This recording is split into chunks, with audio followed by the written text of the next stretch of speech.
काशीनाथ सिंह के उपन्यास काशी का 80 के पिछले एपिसोड में हम इसकी पहली कथा देख तमाशा लकड़ी का को समाप्त कर चुके हैं, जिसके शुरू में ही लेखक हमें 80 घाट का एक ब्रीफ इंट्रोडक्शन देते हैं कि वहां का यूनिफॉर्म कोड क्या है, वहां की बोली बानी क्या है, रहन सहन, आचार व्यवहार और 80 घाट पर किस तरह के लोगों का जमावड़ा होता है।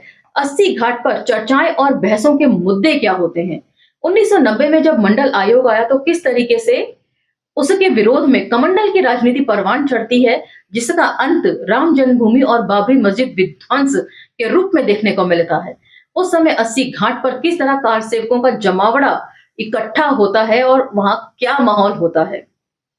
जब ये जत्थे के जत्थे 80 घाट से रवाना हो जाते हैं और 80 घाट एकदम खाली हो जाता है, तब लेखक जब 80 घाट पर पहुंचते हैं, तब कहीं दूर से एक गीत की आवाज उन्हें आती है, देख तमाशा लकड़ी का, जो लेखक को सोचने पर मजबूर कर देती है कि आप चाहे किसी भी धर्म के क्यों ना हो, चाहे जलाए जाएं, चाहे दफनाए जाएं, चाहे कॉफिन में जाएं, ताबूत में जाएं या अर्थी पर जाएं, हर सूरत में आपको लकड़ी का ही सहारा लेना पड़ता है, बचपन से लेकर आपकी मरने तक। तब फिर इंसान इस नफरत को लेकर क्यों जीता है, जबकि अंत में उसे लकड़ी का सहारा लेकर ही दूसरी दुनिया में कूच करना होता है या इस दुनिया से कूच करना होता है। मेरी समझ में यही आता है।